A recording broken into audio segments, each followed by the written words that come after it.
안녕하세요. 재테크 읽어주는 파일럿입니다.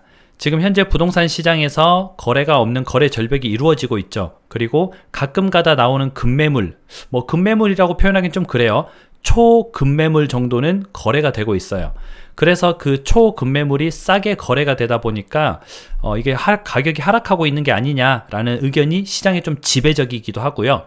그 초급매가 또 너무 저렴한 가격이다 보니까 기존에 호가를 내리지 않은 이제 매도자들이 이제 그렇게 생각을 하는 거죠. 저거는 어떻게 보면 직거래다, 개인 간 거래다, 그렇게 하면서 여전히 높은 시세를 좀 짱짱하게 버티고 있는 단지도 많이 있어요. 그래서 우리가 지금 이렇게 굉장히 복잡한 시장인데 하반기 때 어떻게 될까, 어떤 현상이 일어날까, 그 부분에 대해서 좀 이야기를 해보려고 합니다.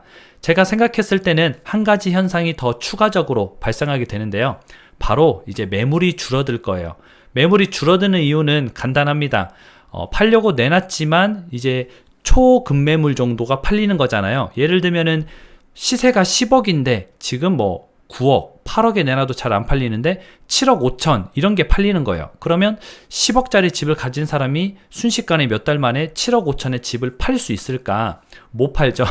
절대 못 팝니다. 왜냐면 아주 차근차근 내려갈 때도 차근차근 내려간다면 인정을 하지만 갑자기 집값이 2억 3억 빠진다면은 매도자들 입장에서는 이제 달갑지 않은 현상이죠. 받아들이기 어려운 현상이죠.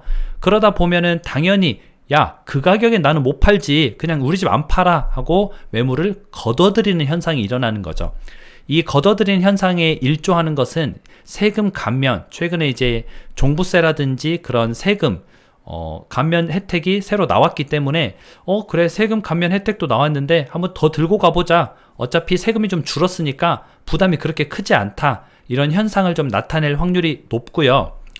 이 뒤가 이제 궁금하잖아요. 근데 이게 어떻게 보면은 수순이에요. 수순. 이제 처음에는 부동산 가격이 폭등을 합니다. 폭등을 하면 사람들이 막 쫓아서 사요. 이제 가격이 올라가면은 부동산이든 주식이든 막 따라서 삽니다. 그러다가 어느 순간 이제 가격을 부르는 사람이 말도 안 되는 가격을 부르기 시작해요.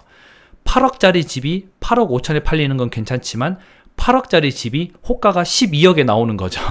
그러다 보면 매수자들 입장에서는 이거 뭐야, 내가 따라가기에는 너무 말도 안 되는 호가인데 하면서 따라가기를 포기해버리는 거죠. 그러면서 이 간격이 생기게 되는 겁니다. 이게 바로 거래 절벽인데요.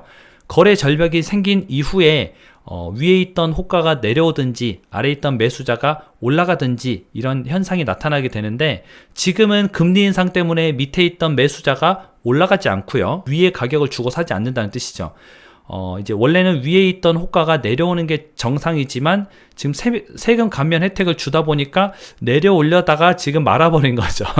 지금 현재는 그런 상황인데 아마 매물이 계속 좀 줄어들 거고요. 하반기에 매물이 좀 없어지는 현상이 나타날 거예요. 그런데 여러분들이 좀 헷갈리지 말아야 되는 게, 매물이 줄어들었으니까 부동산 가격이 또 올라갈 것이다, 이렇게 생각을 하면 안 돼요. 그거는 매도자들이 그 가격에는 못 판다 이거예요. 매수자들이 늘어났거나 아니면은 팔려고 하는 사람들이 없어졌다, 이게 아니라 이제 팔긴 팔 건데 7억 5천에는 못 팔아, 우리 집 호가가 10억이잖아, 그냥 내려주세요. 근데 팔긴 팔 거예요. 언제? 적정한 가격에 주고 사는 사람 있으면 팔긴 팔 거예요 라는 뜻이에요. 그러면 매도자가 없어진 건 아니에요. 매물이 없어진 거지 팔기 싫다 이건 아니거든요. 그래서 우리가 그 부분을 좀 알고 있으면은 매물이 줄어들었다고 해서 가격이 다시 반등하는 수순은 아니구나.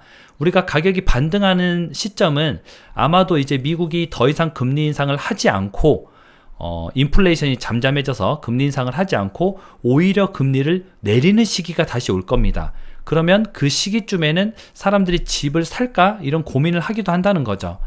그래서 우리는 그런 시기가 오는지 잘 한번 지켜봐야 되고요. 각종 뉴스나 언론에서는 내년쯤에 금리 인하가 올 수도 있을 것이다, 이런 말도 있는데 제가 봤을 때는 1년 만에 금리를 올렸다가 다시 내리는 거는 좀 어려운 것 같고, 그래도 어느 정도 시간을 가지고 아마 금리가 올라갔다가 올라가는 폭이 점점 둔화됐다가 위에서 좀 고정됐다가 한참 후에 다시 또 좀 떨어지는 그런 현상을 보이지 않을까 그렇게 생각이 됩니다. 그래서 우리는 뭐 예측은 그렇게 하지만 중간에 어떤 돌발 변수가 나올지 모르잖아요. 뭐 코로나처럼, 코로나도 굉장한 돌발 변수잖아요. 코로나가 아니었으면 돈이 안 풀렸을 것이고, 그렇다면 이렇게 자산 가격이 폭등하진 않았겠죠. 그래서 돌발 변수가 또 나타나는지 한번 잘 지켜봐야 되고요. 우리는 매물이 줄어드는 현상이 어떻게 보면은 나타날 수가 있는데, 그 현상이 집값이 올라가는 신호는 아니다. 그게 매도자들이 매물을 거둬들이는 것 뿐이다. 팔지 않겠다. 이게 아니라 제값을 받고 팔겠다. 이렇게 생각을 하면은 좀 이해가 쉬울 것 같습니다.